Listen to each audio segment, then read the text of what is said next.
Anyway, Tennyson, thanks so much for being with me here. This is I feel honored to have you here talking to you. How are you today? I'm doing really good, thank you. And I so appreciate your invitation. I for the last 6 months or so, have kind of been in hermit mode. So it feels really good to come out and be able to talk about everything, especially in relation to what I'm doing. And I assume, some of the subjects we'll get into today. So feeling good. I'm walking, it's sunny. Couldn't be a better situation, really.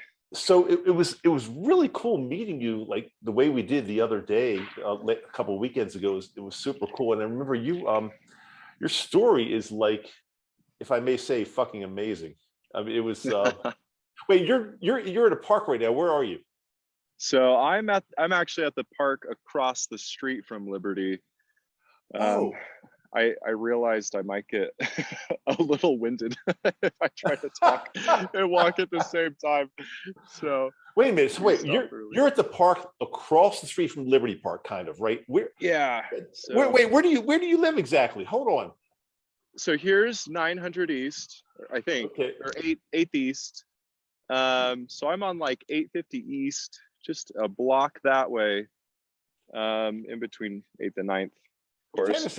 Tennyson, I'm right around the corner from you. We could have done this. We could have done this live. You could have come to my house. I can't believe how close we are. I Oh knew my we live. God. I knew we both live in Salt Lake City, but we are literally like blocks away from each other as we speak right now. I could probably look out my window and wave to you. So you know Harrison Avenue then, right? That's the Yeah, street I'm on. Oh exactly. my God.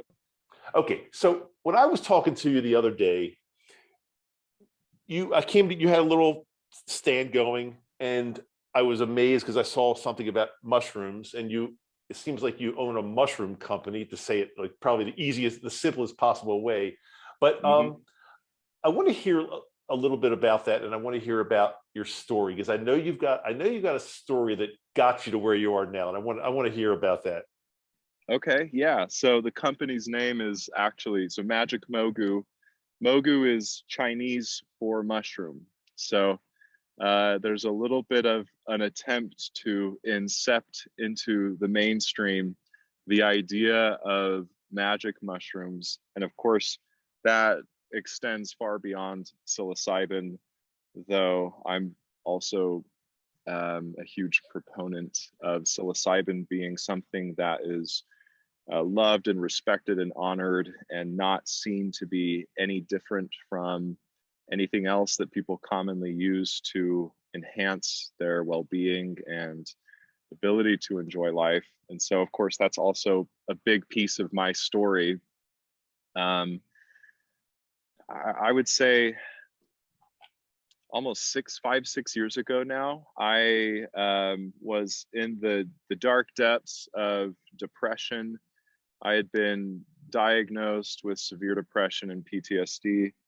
Um, and it had really been something that kind of snuck under the surface as this undercurrent that I can very clearly see now painted most of my life.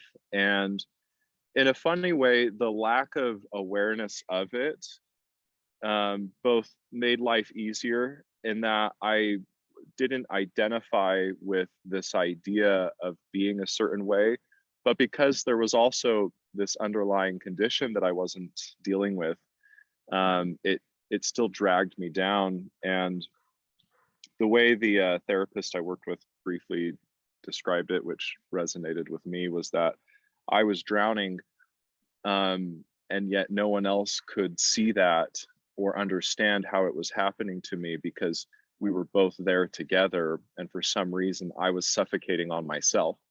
So then it got worse and better when I was diagnosed, because then I identified with my idea of what it meant to have those things going on. And for whatever reason, I had dramatic reactions to professional treatment, in the sense that I didn't trust that they could work, and I stopped taking the medication I was given after about a week. I never ended up going to my therapy sessions. after the initial diagnosis. And I kind of just wallowed in it for about a year. Before you get into like kind of like the next part, I want to know like, because your story sounds very similar to mine. I'm just a little bit older than you, but probably sound really familiar. But I want to know from you. Tell me a little bit about your depression, and also if you're able to talk about your PTSD. Like I'd like to know like where it came from or where you feel it came from. Like a little bit more about the background with that before we move on. Okay. Yeah. You know, it's almost tough to say because I recognize that a large portion of it was inherited. There's so much that we are now learning, especially in the last 5 years, about epigenetic memory and the the personality traits that we inherit from our ancestry, and we can identify it going back as much as 7 generations, and I believe it goes back much further.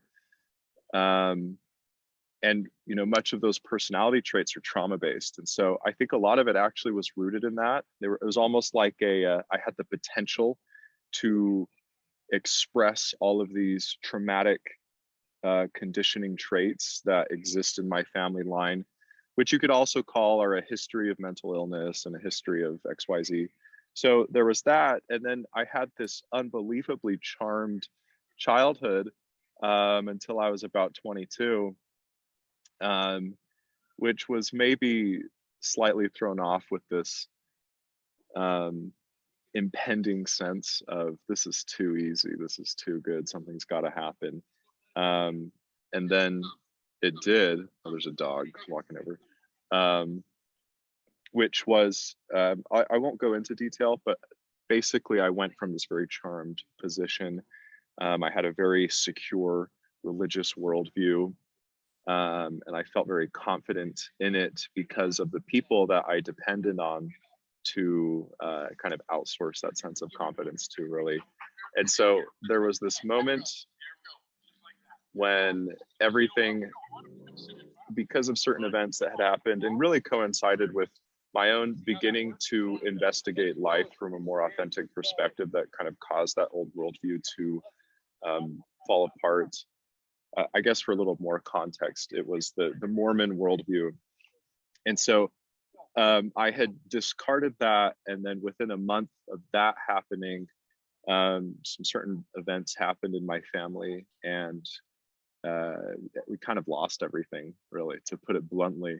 And so Do you mean when you say you lost everything, are you saying that you and your family lost whatever you had, income, yes, money, that type yeah, of thing? bankruptcy. Okay. I dropped out of school. Yeah, my parents separated, and there were a variety of different, you could say, what in my experience felt like certain types of betrayals that were pretty heavy. And so it all just happened at once. It almost felt like this, it was that thing of that sense of impending doom, and bam, there it all was, where any misfortune I could have had in my childhood, it all seemed to happen within a span of a couple of months. And so with that triggered all of my unhealthy coping tendencies. And so it was this kind of 3-year period where I didn't know how to deal with life outside of the framework I had been given, and it was a very soft framework. And I didn't have to depend on myself much. And so it was just tough. I had to do a lot of growing up very quickly, and I didn't have the support network that I had sort of integrated into my entire life, which was the kind of local religious Utah community. And so that's the background that sort of preluded this PTSD and depression. Okay, well, thanks for sharing. Because I know sometimes things like that are difficult to share, and I appreciate you sharing even that much. So everything it was cool. Everything sort of just had a just as quick of a transition out of those depths. The first time I tried a hallucinogen, which was LSD, and then a few weeks later, magic mushrooms. Um, and it was so cool because the LSD experience, there was nothing crazy that happened, or not an intense hallucination experience, but I saw very clearly and literally that everything was connected. I could see the seamlessness of it visually, and could feel it in my sense of meaning or intuition, or I just knew, right? And then as I came out of the trip, the first thought that came to my mind was, I'm not depressed. That's something I was doing. I don't have PTSD. That's something I was doing. And now I can do whatever I want and I now recognize it's because I had been able to disassociate from those identities and be exposed to another possibility that was totally undeniable of what I could do, where I could go, the way life was, that my sense of support sort of blossomed inside of me, you could say. And so I didn't have to outsource it. I didn't have to cope with the assumption or perception that I didn't have that. And then a few weeks later, I tried the magic mushrooms, and it's funny, I actually don't remember what happened at all in that trip. But I know that there was. Well, let's back up for a second. Yeah, Roughly, how much did you take? I did half a tab to start. Oh, that's the LSD. The LSD. Oh yeah, the LSD. The Okay. mushrooms, I don't know. It was funny. I was a hippie driving through Utah in their van with their friends. Gave them to me. So did you know anything about mushrooms before that, or did you took them from a hippie and just downed a whole bunch and you didn't know how many? I had spent years researching both mushrooms and LSD. I was very nervous about them leading up until when I made the decision. I'm very much a research-oriented person and will exhaust the available information on something most of the time before I move forward into it. And so I tried, I did that with both mushrooms and LSD, and I guess those two things were all the research I needed from that point forward, to feel confident in exploring psychedelia and other areas of kind of the more mystical facet of life after that.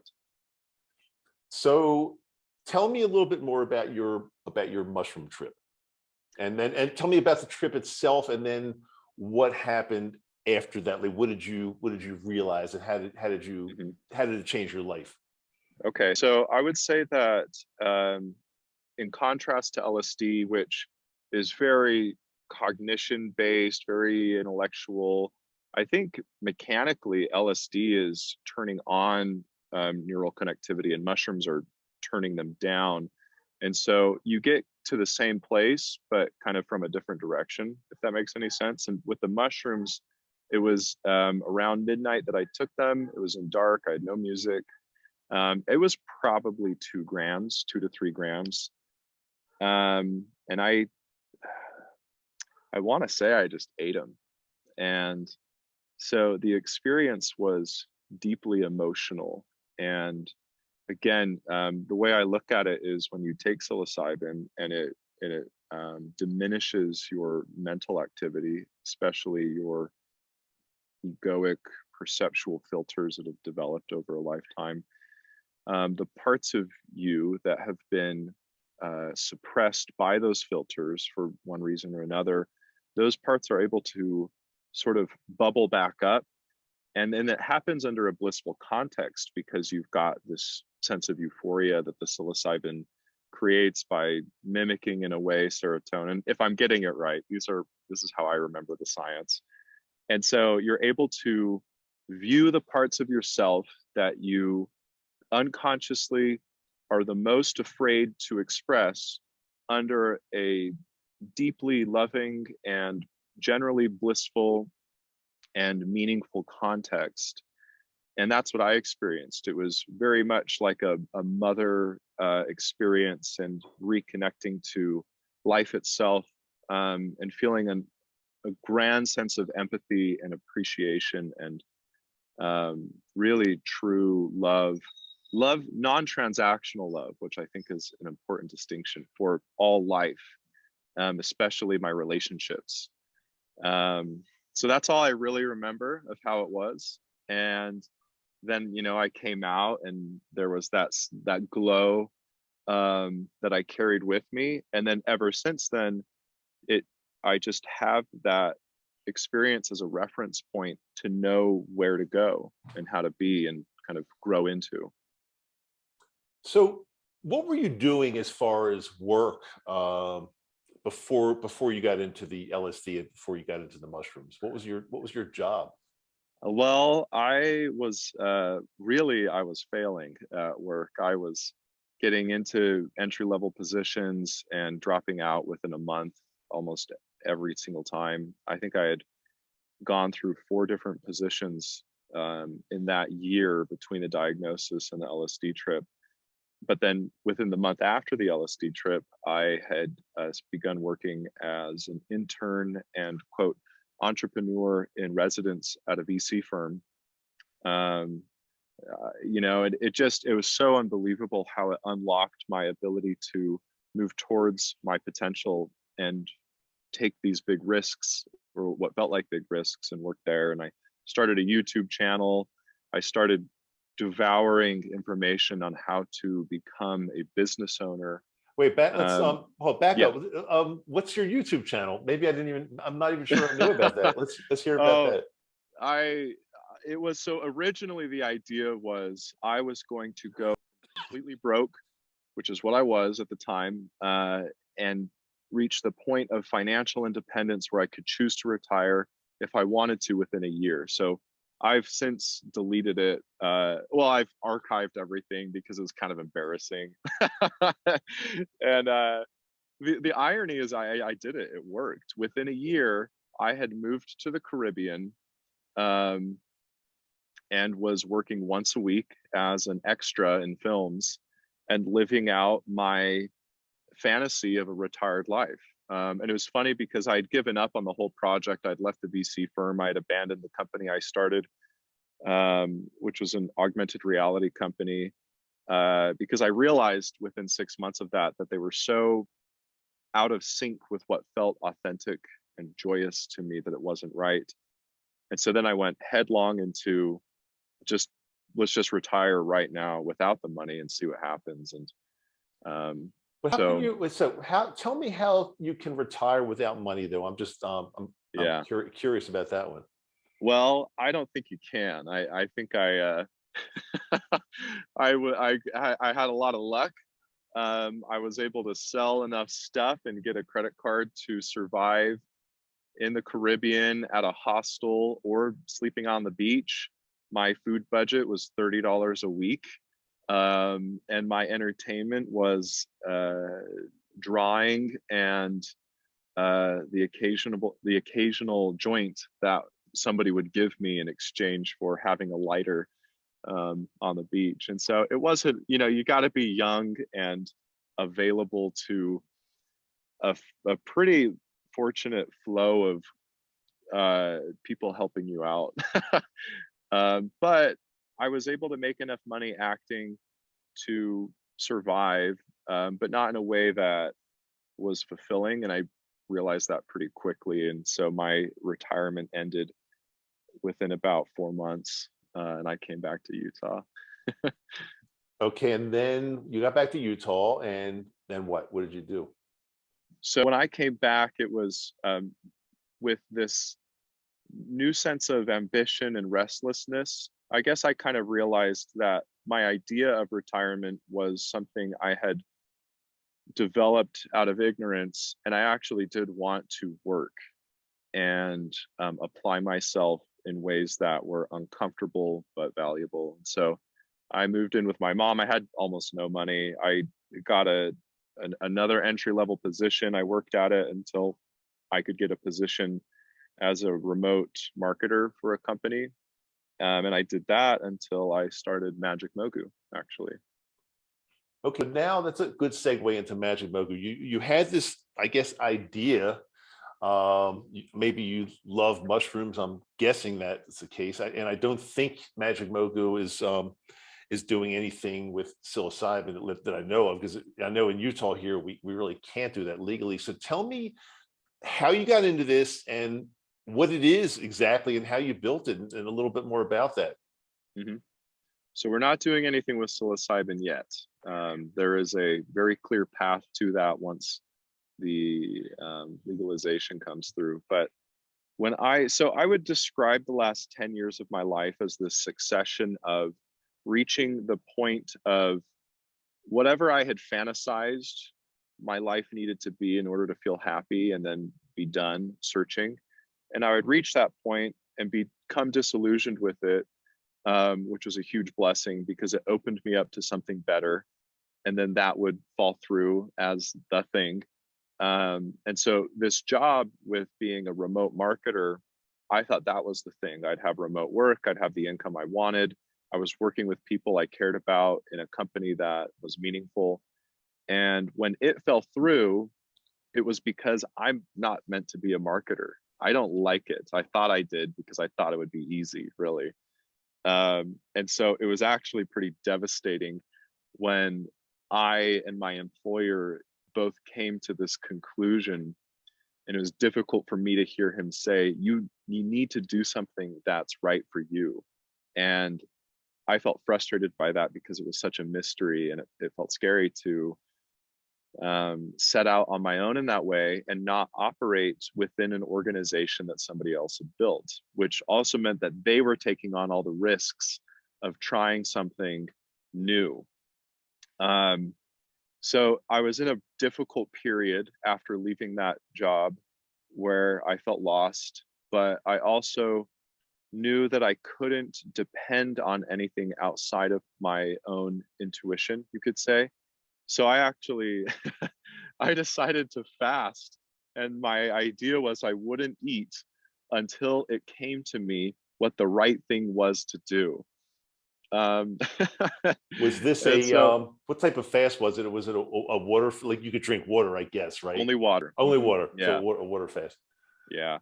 So I was really cashing in on something I had developed as a Mormon, which is that you do a 24-hour fast every month.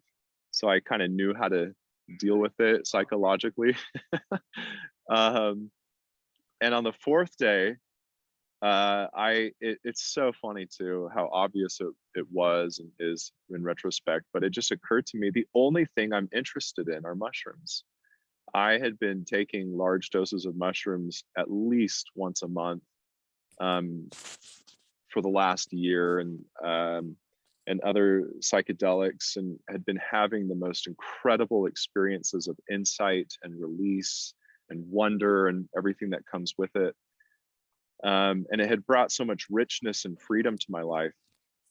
So it occurred to me that mushrooms were it, and that I had only ever not considered it because I was afraid of what that meant I would have to do to be involved. And so what I decided at that time was that I needed to go back to school and get into research with psychedelics. And so I was going to go, and I've only done 3 semesters of college. And so it was intimidating because I was planning on going all the way to at least a master's and getting a loan and working through that whole entire thing. But at the same time, I had digested enough inner fantasies about what life is supposed to be that there wasn't much left. And so it felt really easy to commit to something as intimidating or daunting as 8 years of school, because I didn't feel like I would be distracted and I just needed something to do. So as I was preparing to go back to school, I was also heavily invested in kind of starting my own anecdotal research into psychedelics and how they could improve cognition and well-being and self-improvement. And so I was also super focused on neuronutrition, a lot of different areas of psychology, in the sense of improving one's well-being, of course, and performance psychology especially, and flow state. And so a big piece of that for me was food, because that was kind of the only resource I had access to at the time, because I didn't have money for anything else. And I was growing most of my own food. And so I was very sensitive to how it felt to eat food. And I was accumulating a lot of information of why it felt that way. And so I was able to develop this really helpful map of what food is to me now. Like, as I'm eating something, what is it doing? Why is it doing that? How is that affecting my ability to be intimate with life in a way that feels good and is sustainable? And so the other side of that is this massive sense of dissatisfaction with what's available in cheap and convenient food. And so this is where the company comes in, and that it seemed to me that a solution to pay for school and to manage my own well-being would be to start making health foods that filled the potential I saw, which is that you could take things like snack bars and make them delivery mechanisms for potent performance and medicinal nutrition. And what I was experiencing at the time was that functional mushrooms are the holy grail of that, because they have such a holistic effect on your body. They don't cost you anything the way things like caffeine or other stimulants do. And then they are also medicines in their own way. And so that's sort of the, I think the word is apotheosis of the company and the philosophy behind it, which is that it can be easy to live well if we allow our laziness to inform our creativity, and to not compromise our values as we move forward with that. And so it started with snack bars and has since become what it is today, which is not much more. There's some nut butters and just the regular mushroom powder blends, but then big plans for the future, which of course will hopefully include psilocybin. I've got this in front of me right here. Does that look familiar to you at all? Sure does. Have you been eating them? I have been eating them, and I know you gave me the caveat was this was kind of like one of your first products or first run or something, and you said that it's going to taste very dry. I got to tell you, it tastes much better than I thought it would, because you kind of played it down. It's definitely on the dry side, but I've actually been using these, believe it or not, hiking and things like that, and they've been working really well for me. So by eating these mushroom bars, what should I, and I know you probably don't have those available. I know you've probably, you've got other products that have replaced this maybe, but what can I expect to happen to my health if I start eating these mushroom bars? Well, I would kind of put it into three categories. Oh, by the way, somebody told me if you pair those with apples, they're delicious. And I tried it. It's Well, true. So we got a whole bag of organic apples just yesterday, so I will try. And you mean just kind of, when you say pair, just kind of eat them together? Is that what you're saying? Just yeah, a bite of each. It combines into sort of an apple cider kind of nice, taste. nice, Yeah. nice, fantastic. So the first and most important thing to me is that well, actually what you don't feel when you eat it, which is that you don't feel digestive discomfort, unless you're the rare person that's super sensitive to essential oils, which is why I've since changed it and there's very little essential oil in it. But that has only happened, I think, once or twice of anyone that's ever eaten them. So you won't feel heavy, you won't feel digestive discomfort, you won't feel bloating, you won't feel tired, you won't feel a lot of things that at least I never recognized I was feeling every time I ate, until I started eating cleaner nutrition, and suddenly food felt lighter, which didn't make sense to me at the time, because if I'm adding something to my body, it should weigh it down, because that's just the physics of it. But if the food has a, I guess you could say, chemical result that's buoyant, then you're going to feel light and clear. And so the inverse of that is you'll feel at the beginning of IMAX movies where there's that thing, Exactly. that's what I feel. Every single cell is being given an active compound with which the cell will produce more energy. Literally, ATP production is increased by one of the mushrooms in the bar. And so there's a sense of full body aliveness that the dial gets turned up on. And then cognitive clarity. I get a lot of people, and myself included, that feel more creative and have just a more integrated sense of being with it. So that's one part of it. I guess I said there's three categories, and I'm kind of mashing it all together. Well, the other thing is you'll feel satisfied. Hunger isn't the lack of your stomach being full. Hunger is a signal that you are deficient in a nutrient that your body wants. And so to feel satisfied does not have to come after filling up your stomach. So I notice that I can eat less than a full bar and I will feel satisfied and sometimes not finish it for another half hour or so, which is, if I'm eating just normal food off a plate, I'm ravenous looking. I grew up with 7 siblings, and so if you didn't eat fast, it was gone.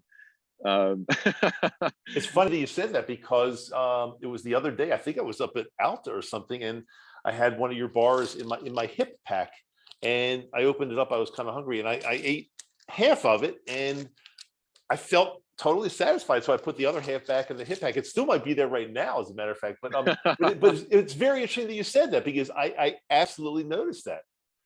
Yeah.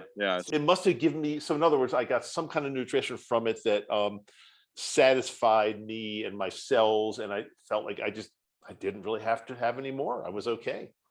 Mm-hmm. My intention with it originally was that you could replace your entire supplement regimen with one bar, and it's not there yet, but it does satisfy a lot of the nutritional needs that most people in the US are pretty chronically deficient in. So I love to hear that. It's a huge validation, to hear people say this. And I'll say the last thing that one could expect, and this is kind of my own theory with it, but a huge idea that I wanted to push forward with these products is that everything in it is a powerful anti-inflammatory agent. A lot of the ingredients are in the top 10 most powerful anti-inflammatory foods on the planet. And this was incepted by I guess you could say, the idea, I don't know if it's a fact or not, I believe it is, that 80% of what ails us, disease and illness wise, comes from chronic inflammation.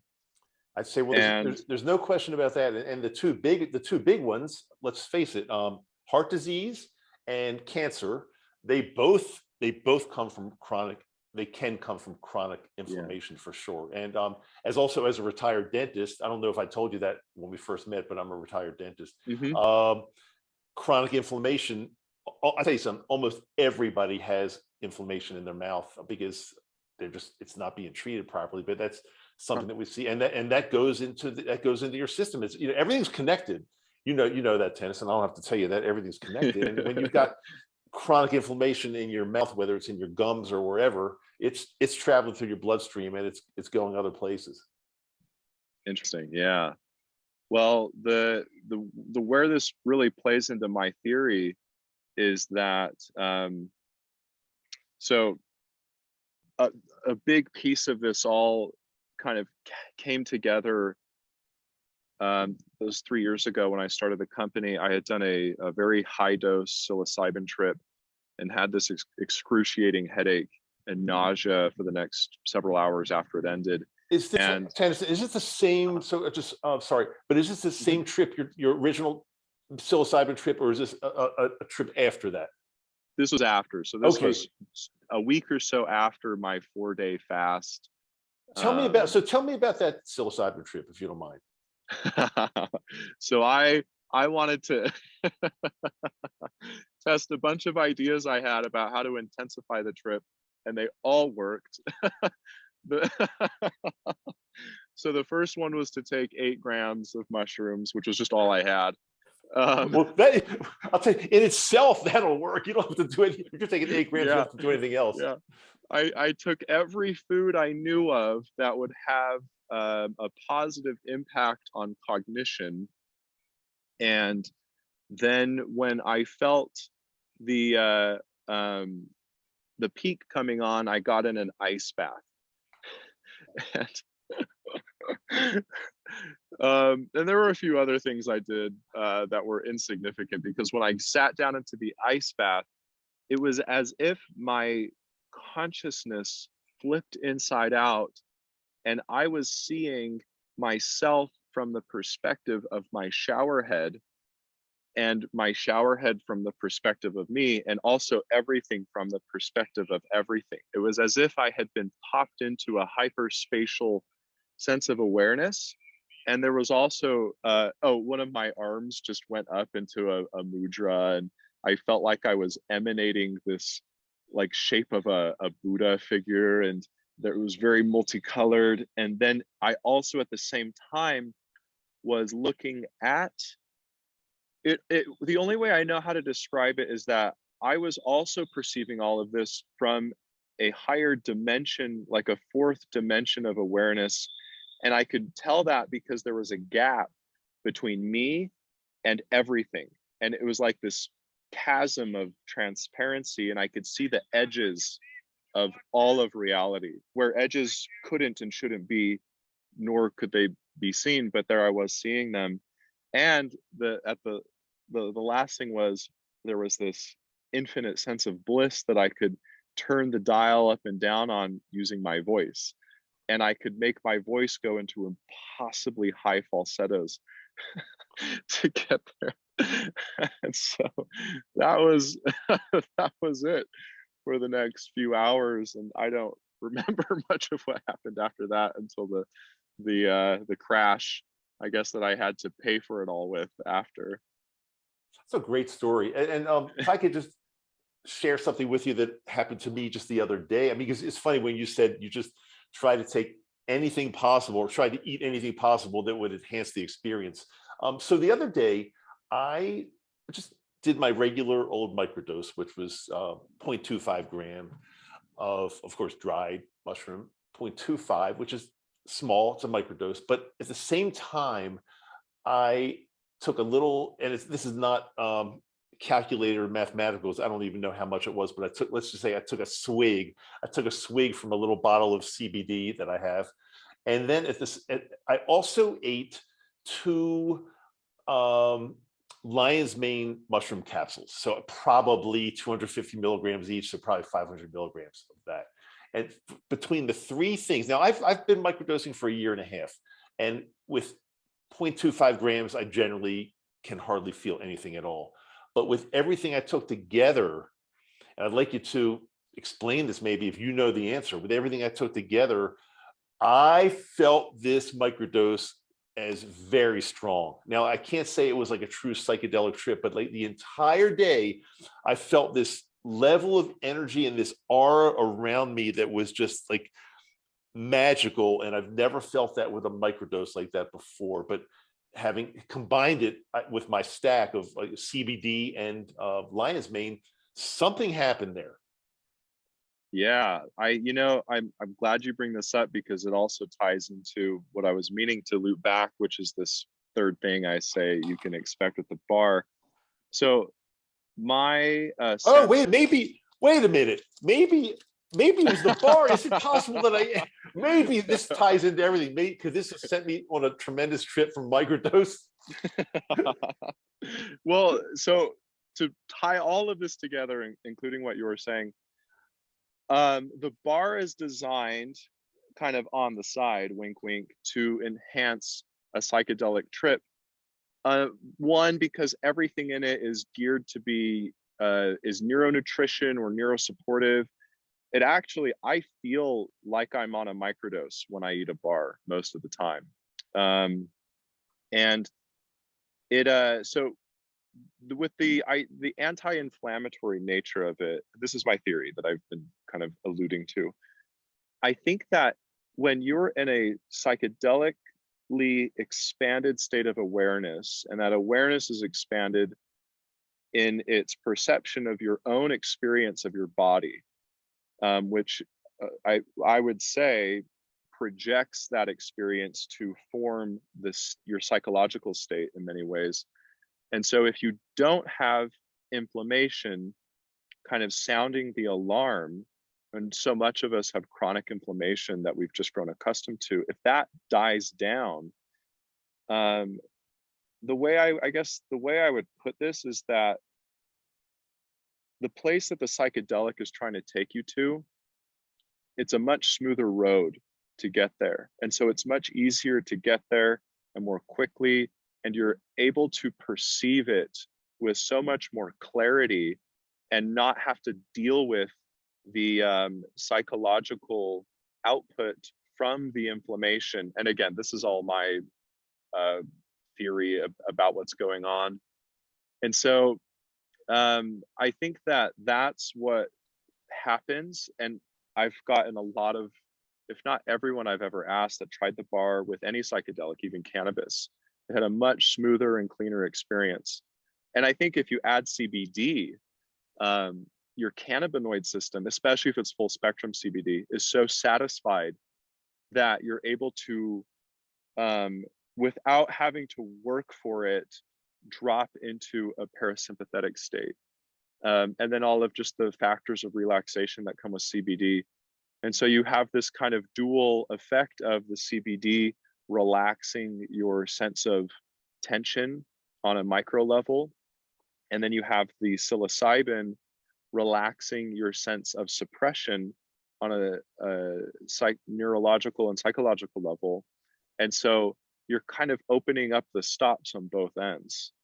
And I think that, and I have experienced this in moments, that our natural state, if a person is able to sort of rest in the default of a higher level of what's possible with our bodies as they've evolved to be, it would likely feel a lot like a mushroom trip, with just that expanded sense of awareness and body sensitivity and embodiment and everything that comes with it.